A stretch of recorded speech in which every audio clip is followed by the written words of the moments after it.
मालदीव्स का प्रेसिडेंट बनने के बाद जिस स्टाइल से मोहम्मद मिज़ू टर्की और चाइना के दौरे के ऊपर गए थे, इन दोनों के दम के ऊपर वो भारत को आंखें दिखाने की कोशिश कर रहे थे, वो तेवर अब अचानक से गायब हो गए हैं। मालदीव्स के प्रेसिडेंट मोहम्मद मिज़ू ने एक बार फिर से बहुत ही बड़ा यू टर्न मारा है एंड इसके कारण अब उनकी खुद की पार्टी के लोग मोहम्मद मिज़ू के खिलाफ हो गए हैं। हालात ये हो गई है कि मोहम्मद मिज़ू को एक तरफ मालदीव्स की इकोनॉमी, भारत या फिर अपनी खुद की पार्टी, इनमें से किसी एक को चुनने की नौबत आ गई है और इसी कारण से मालदीव्स में भारत के लिए एक बड़ी जीत हुई है। एटलीस्ट फिलहाल के लिए तो यही लग रहा है। दरअसल मालदीव्स में मोहम्मद मिज़ू से पहले मालदीवियन डेमोक्रेटिक पार्टी की सरकार थी, जिसके प्रेसिडेंट थे इब्राहिम मोहम्मद सोली सर, जो कि साल 2018 के नवंबर से लेकर नवंबर 2023 तक मालदीव्स के प्रेसिडेंट पद के ऊपर थे। लेकिन पिछले साल सितंबर में मालदीव्स में इनकी सरकार चुनाव हार गई थी और मोहम्मद मिज़ू वहां पर प्रेसिडेंट बने। अब जो ये मालदीव्स के पिछले प्रेसिडेंट हैं इब्राहिम मोहम्मद सोली सर, इनके कार्यकाल के दौरान भारत और मालदीव्स के रिश्ते बहुत ही बेहतर हुए थे। उस समय मालदीव्स की सरकार को जो भी सपोर्ट चाहिए होती थी, प्राइम मिनिस्टर मोदी जी को वो तुरंत कांटेक्ट करते थे और प्रधानमंत्री मोदी भी मालदीव्स की हर संभव मदद करने से पीछे नहीं हटते थे। नॉर्मली क्या होता है कि सरकारें आपस में कई तरह की डील्स और एग्रीमेंट साइन करती हैं और पड़ोसी देशों के बीच तो और भी कई सारे एग्रीमेंट साइन होते हैं। इसलिए जब मालदीव्स के अंदर वहां पर इब्राहिम मोहम्मद सोली प्रेसिडेंट पद के ऊपर थे, उस दौरान मालदीव्स और भारत की सरकार के बीच कई सारे एग्रीमेंट साइन हुए थे।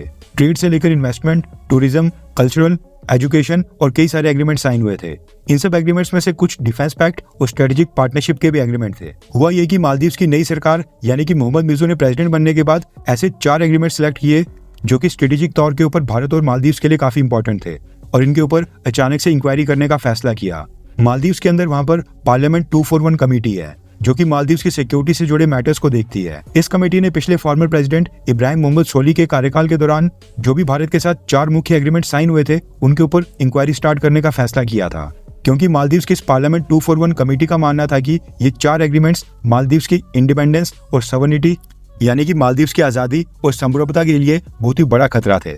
उसके बाद मालदीव्स की रूलिंग पार्टी यानी कि मोहम्मद मिज़ू की पार्टी के मेंबर ऑफ पार्लियामेंट ने पार्लियामेंट में एक प्रपोजल पेश करते हुए ये मांग की थी कि पिछले साल के कार्यकाल में 2018 से लेकर 2023 के बीच भारत और मालदीव्स ने आपस में जो भी एग्रीमेंट साइन किए हैं, उन सभी एग्रीमेंट्स को रिव्यू किया जाए। यानी नई सरकार दोबारा से उन एग्रीमेंट के ऊपर विचार करेगी मोहम्मद मिज़ू सरकार भारत के साथ वो सारे एग्रीमेंट्स आगे कंटिन्यू करना चाहती है या फिर नहीं। और अगर नई सरकार को नहीं लगता है कि पुराने एग्रीमेंट्स उनके देश के पक्ष में है, तो वो भारत के साथ वो सारे एग्रीमेंट पूरी तरह से रद्द कर दे।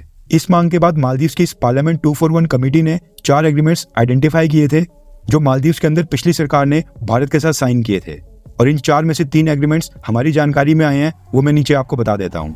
पहला एग्रीमेंट है हाइड्रोग्राफी एग्रीमेंट, जो कि मालदीव्स और उसके आसपास के रीजन में जो ओशियन और सी है उसके अंडर वाटर मैपिंग और स्टडी के लिए साइन किया गया था, ताकि न सिर्फ शिप्स के लिए सेफ नेविगेशन इंश्योर की जाए बल्कि marine construction, resource management, environmental protection और साइंटिफिक रिसर्च में मालदीव्स की मदद हो। इसके बाद दूसरा एग्रीमेंट एक तरह से डिफेंस एग्रीमेंट था, जो कि मालदीव्स के उथुरु थिलाफालू आइलैंड्स के ऊपर एक नेवल डॉकयार्ड और हार्बर बिल्ड करने का था।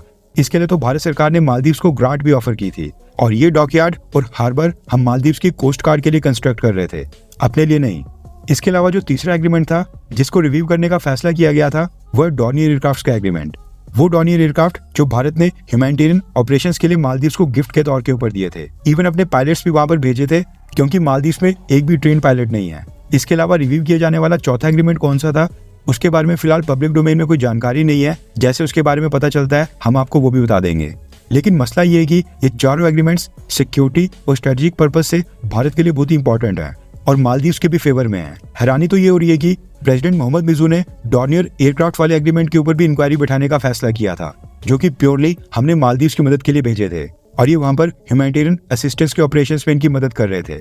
अब इनकी खुद की औकात नहीं है एक भी पायलट बनाने की, तभी भारत इनके लिए पायलट्स भी खुद ही दे रहा था। वरना भारत की सरकार ने तो इनके लिए एक पायलट ट्रेनिंग प्रोग्राम भी स्टार्ट किया था, जिसमें इनके सभी कैंडिडेट्स फेल हो गए थे। अब मोहम्मद मिज़ू की सरकार ने फैसला किया था इन चारों एग्रीमेंट्स के ऊपर एक इंक्वायरी कमीशन बिठाया जाएगा। इस इंक्वायरी कमीशन का काम होगा इन चारों एग्रीमेंट्स के ऊपर इन्वेस्टिगेशन करना और ये सुनिश्चित करना कि एग्रीमेंट्स मालदीव्स की इंडिपेंडेंस और सवर्निटी के खिलाफ हैं या फिर नहीं।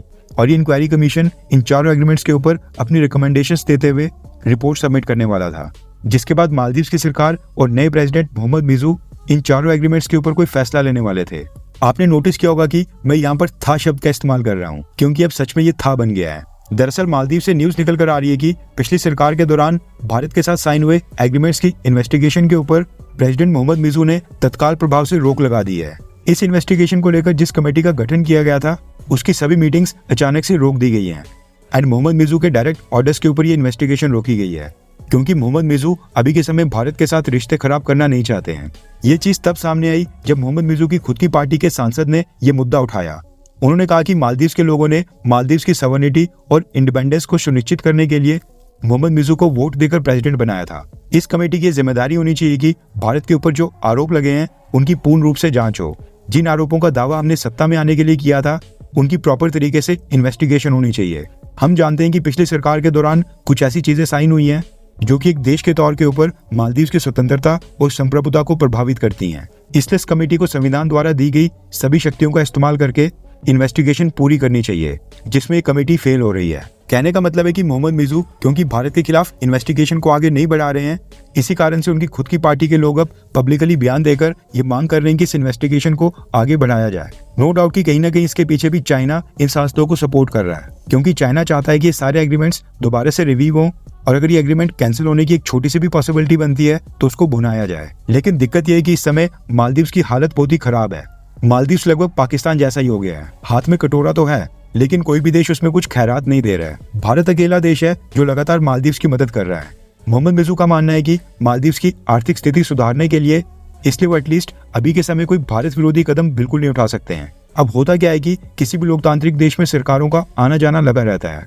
आज एक पार्टी की जीत होती है, अगले इलेक्शंस में कोई और पार्टी जीत कर आती है। लेकिन इसका ये मतलब नहीं है कि जो पिछली सरकार ने विदेश नीति को लेकर फैसले किए थे उनको रातों रात पूरी तरह से बदल दिया जाए और उनके ऊपर कोई बदले की भावना से कार्रवाई हो। हाँ, अगर भारत और पाकिस्तान, अमेरिका और रशिया या फिर इजराइल और फलस्तीन लेवल की दुश्मनी हो या फिर जो देश आपस में एक दूसरे के साथ डायरेक्ट या इनडायरेक्ट वॉर्स लड़ रहे हो तो उस केस में हम ये मान भी लें कि कुछ साल पहले साइन किए हुए बायलैटरल एग्रीमेंट्स के ऊपर इंक्वायरी बिठाई जाए। लेकिन भारत और मालदीव के रिश्ते कभी भी इतने खराब नहीं हुए थे। युद्ध का तो कोई सवाल ही पैदा नहीं होता है। खास बात यह है कि मोहम्मद मिर्जू भी मुस्लिम उम्मा की बात करने वाले लीडर हैं, सेम टर्की के प्रेसिडेंट अर्दोगान की तरह। इसलिए मालदीव का प्रेसिडेंट बनने के बाद यूजुअली हर कोई पहली विदेश यात्रा के ऊपर भारत आता है। लेकिन मोहम्मद मिर्जू भारत की जगह गए टर्की। वहां पर मुस्लिम उम्मा को मजबूत करने की लंबी चौड़ी तकरीर हुई। लेकिन आज जब 7-8 महीनों के बाद मालदीव की सरकार के पास खाने पीने की फूड आइटम्स तक इंपोर्ट करने के लिए US डॉलर्स तक नहीं बचे हैं, फॉरेक्स रिजर्व्स लगभग खाली होने की कगार पर आ गए हैं।